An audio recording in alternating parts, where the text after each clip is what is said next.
Today we celebrate the feast of Saint Margaret Mary, the great French saint, the visionary who had mystical revelations of the Sacred Heart.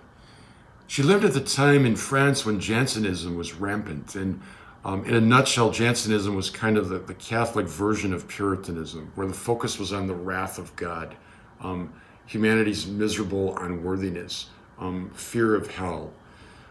Some of those things we certainly need to have a little bit of, but Jansenism took them to the extreme.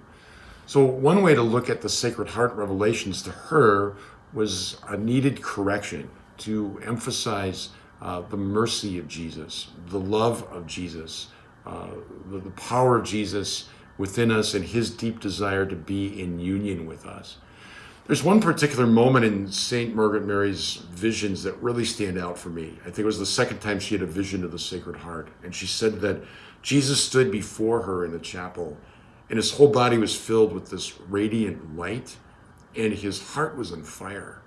And the fire was coming out of his 5 wounds in his body. And it was in that moment that he revealed to her his intense, infinite, perfect love for humanity.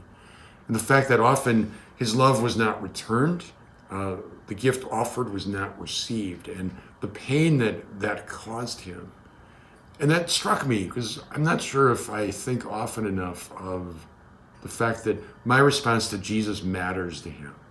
You know, whether I love him, pray to him, serve him, that matters to him.